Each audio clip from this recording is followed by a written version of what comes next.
I think, as a small business owner, I think for a lot of women, because we manage a lot, we're also more cautious. Men often have the freedom. I made a joke a couple of weeks ago. I said men will choose themselves. If they get a promotion that takes them to China, they'll say goodbye, it's been nice knowing you, I'm moving. Women, we manage a lot, our families, extended families. So when we're making decisions, we are a lot more cautious. I know when I'm making any business decision, even on a good year when we've made a lot of money, I'm like, okay, do I pay this? But we have to pay this rent, we have to pay. We are more cautious because we handle a lot more. However, we have to also learn to take risk. I think, last year, one thing I learned about, pricing of products. My products were so underpriced. And I was so afraid that if I price the way I should, I would scare customers away. Because again, we when you are responsible for the home front, it has its advantages, but the disadvantage is you are careful. Because really, if everything falls apart, it's on you. It's on me. I tell people that telling me if I get homeless, I don't know where to go. My friend, before I continue, my friend says, when I look back, I'm the back. So I have to be there. I tell people, I say, listen, if something happens, it's me, myself, and I. Whilst that can be good in how you run your business and the risk you take, it holds you back. So when I was, pricing, I was just sitting there and I went through the numbers, and really, the prices were just not making sense. We're making sales, but we're not making. I'm not even breaking even. We're not breaking. So I had a conversation with a friend, a woman. She talked to me about. She said you have to be bold about. Do you trust in your product? That's the first thing she said to me. I said, yes, you trust in your customers. See, if you don't trust your products, there's a different conversation. She said, increase the price. And for the first few weeks, it was a little bit, but after they came back because the product is good. So I think women we've been conditioned right from childhood, the nurturing, the cautious, and that holds us back. But we need to be able to take, if we can manage a home with very little, women will take very little money, pay fees, if we can do these things, we need to be able to take risk on ourselves because we are the ones running the business. That's like my greatest, lesson from last year. To be, so to your point, to also be the master of be the captain of your ship. Yes. But master your enterprise. Because, very often, women entrepreneurs, especially if it's a sole proprietorship, they'll say, well, this is what I do. I make spices, or I make clothing, and you focus solely on the production side because this is what you think is your skill. Okay, but it's so important as you grow, and when we talk about scaling and accelerating, it's so important to be able to get your head up and look at all the other things that matter. So you do need to understand finance. You need a lot of female entrepreneurs who say, well, I make spices and I make clothes, but I don't know much about the financing because it's not my thing. And you're saying, in your case, well, actually, I need to know about how finance works because I'm losing out. And I think beyond even the sort of technical skills of finance, marketing, strategy, pricing, you also need to look at the soft issues, networking, being able to say, this is a great pom-pom ball, but how am I going to get into a market that's outside of Ghana or outside of Accra, and being able to network intentionally. Because I think what we do is that a lot of women entrepreneurs network in their comfort zone. Or it's people I know, or it's my cousin who said she can help with this and she knows this person. But be intentional, be bold about your networking. Don't just be networking with sort of some random people who actually not only do you not add value to them, they're not adding any value to you. I love that point. You see. I love that And be point. bold about it. I'm And just very thinking of often all you're the parties I went to. in a male-dominated Why? environment. Yes, and yes. But I think what happens with that is that a lot of female entrepreneurs, they start their businesses because it's a passion. Yes. And so because it's a passion, they can't see past it. Correct. But We once hold- you're we able, you hold hold- it like a baby. But we once hold you're it. able to see past that Yeah. passion and keep developing it as a business, then it's all about understanding the value of the products that you're selling. And once you understand the value of that product, that's when you tell your story. Yeah. Because you're the only one who can tell that story. Yeah. And once you believe in it, then you make other people believe in it. Then you can start to see how you can price it right and not be scared. Yeah. Then it starts to work. But as long as you still see it as a passion, I as love something that. I'm doing behind, I'm just doing it. And not be to so attach. Emotionally Yeah. attached. Emotionally Yeah. attached. Yeah. because that was me for the longest time. I was so attached. I mean, there's nothing wrong. It's part of your story, Yeah. but it's But a then business. Yes. Yes. It becomes, you're doing it It's not as a business. social Understand? enterprise. Yes. It's a business, Yes. so you're not afraid, even with your workers, I love you, but yeah, you work for me. You're great, but I'm not afraid to lose workers because if I do, I will hire new people. So we like I said, all these things are great, but we also have to just remember that it's a business. Yes. Take risk, Calculated. calculate. I mean, I love what she said about the network. I was cracking a joke last year. I went to parties that usually I would not go. That's the networking. I said, hey, I was so tired, and getting female mentors. It is so important. I've had the privilege of being, engaged with amazing female, mentors who would force me out of my comfort. You invite me places, I don't want to go. No, you need to meet this person. And in being intentional about the type of net, because some people you talk to will be wasting your time. Yeah. But showing up to parties otherwise you usually wouldn't. Yeah, it's all part of it. It's critical one. because men do this is for men, they do these things so easy because they exist in a world that allows them.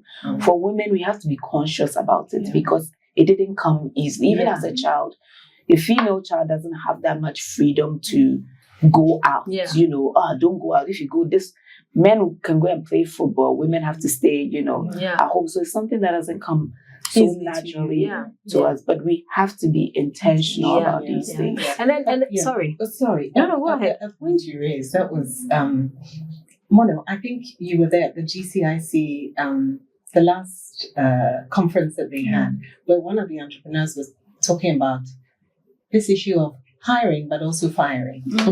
And his experience as a male entrepreneur was, he gives himself a 3-month window.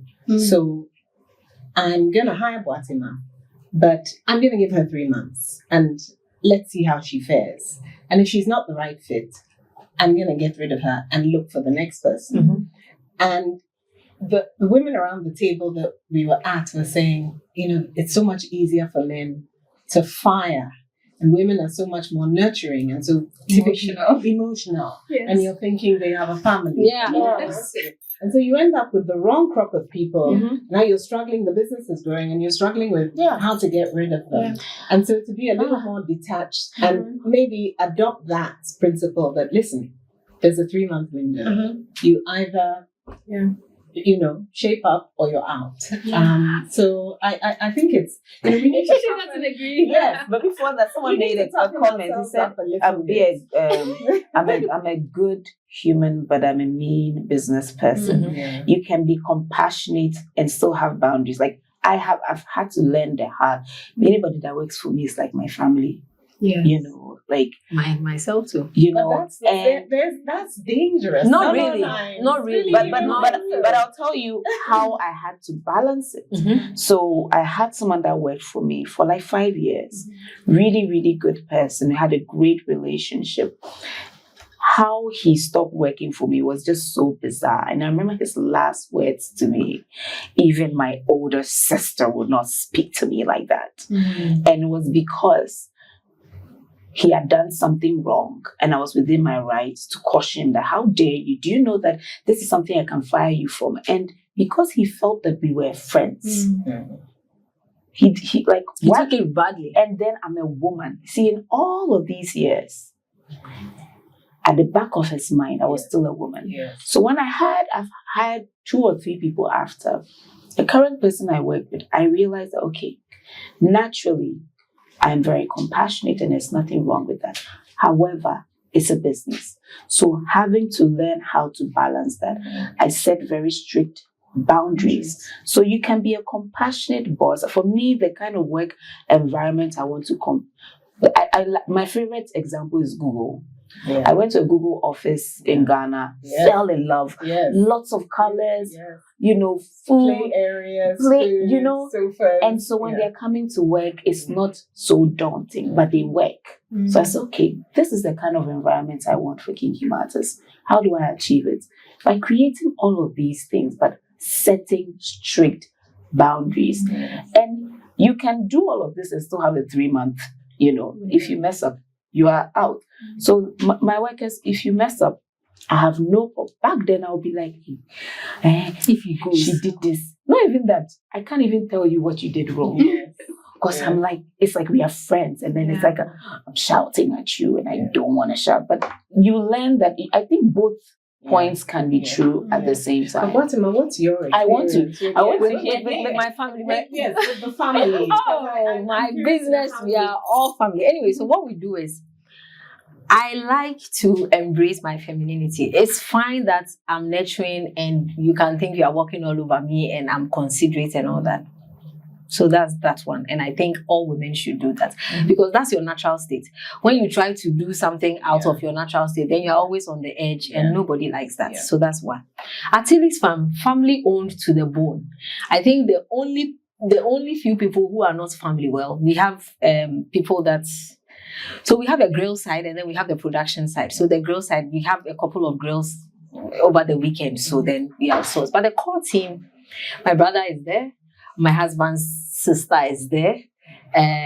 My cousin is there. And these are the core people. And we've been at it for more than 5 years. Just like she's saying. So these are your family? Yes. No, my husband's family is in But there they're too. still your family. Yes. So your actual family. So we're talking about people that are in your business that are not related to you. But we do have that. But the point I'm making is, even with our nurturing space, we've been able to have a go at this for more than 5 years.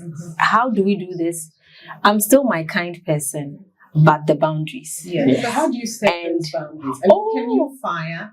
Absolutely. Yeah. Absolutely. With a smile on your face. I won't bat an eyelid. And I am not confrontational. By the time it gets there, you know that we are getting there.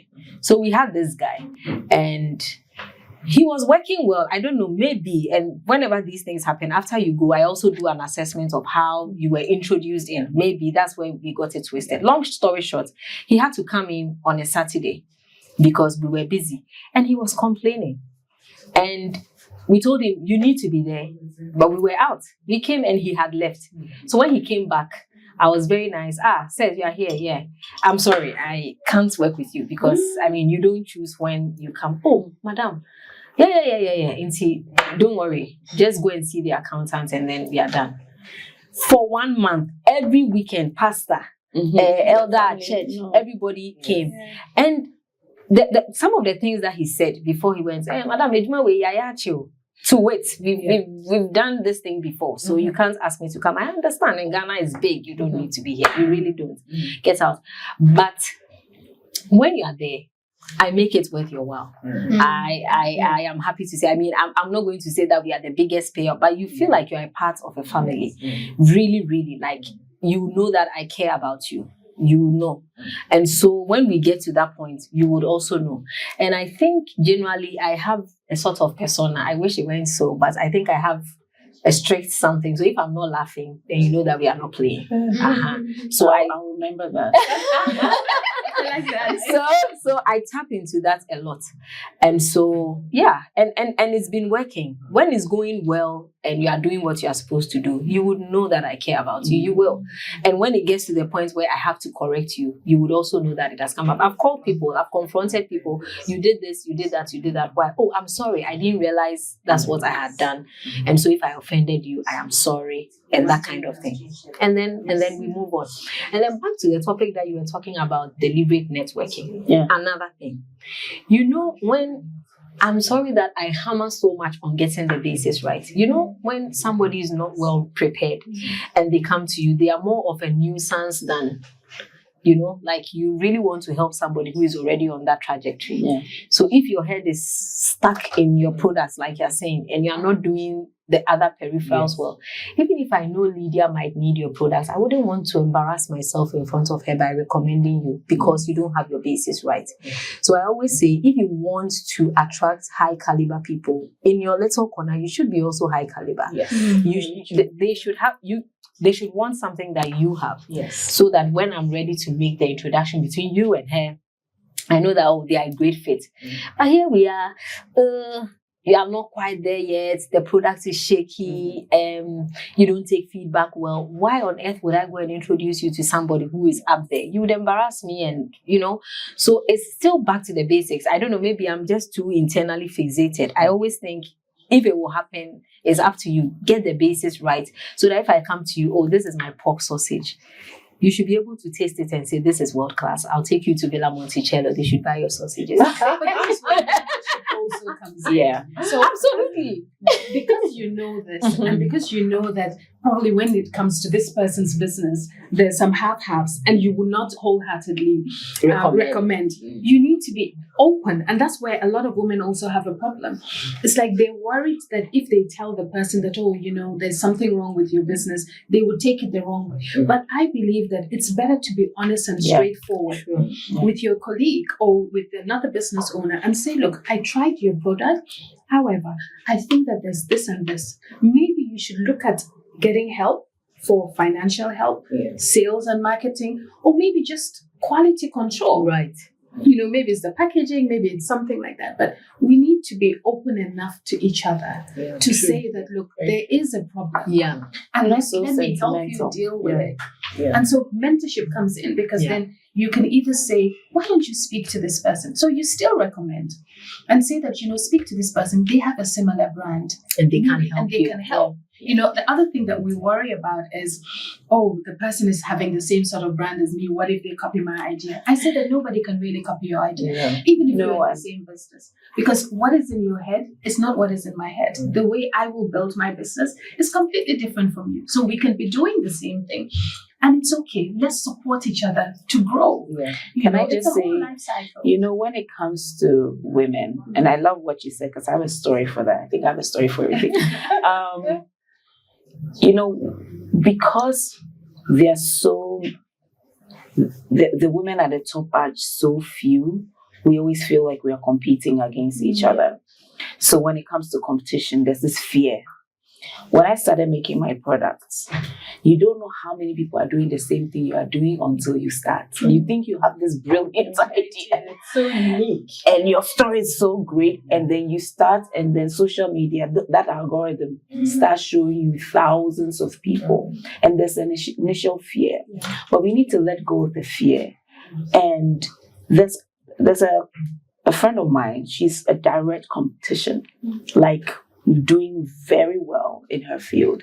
Did she start after you? She started before me. Okay. And in fact, at some point, I used to promote her products. But when I started my brand, I said, you know what? I was very intentional. I was afraid. I'm not going to lie. Afraid of competition. You know, I said, I don't want to be one of those women who just unnecessarily competes with another woman. I want it to be a healthy competition. So I sent her a message.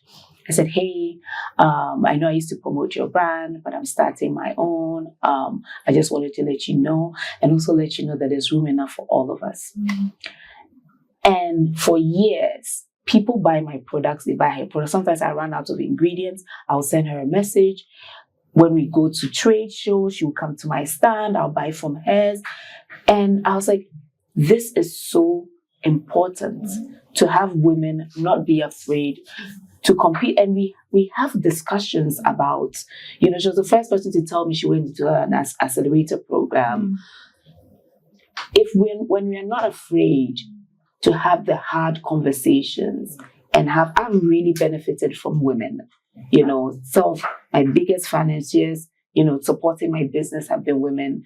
Biggest customers have been women. People who have mentored me have been women. And I always want to be able to pass it down.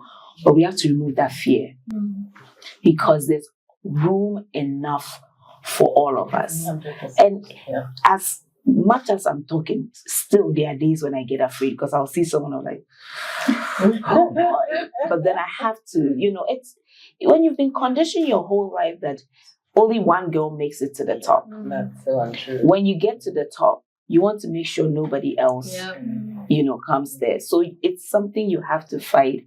And so when you meet someone who, like you said, if you want to be ready, you have no problem telling the person, I think you need X, Y, Z. You need to go to this. You need to do that. And then I can introduce you. But really means we have to let go of our fear. We have to know and understand the table for all of us.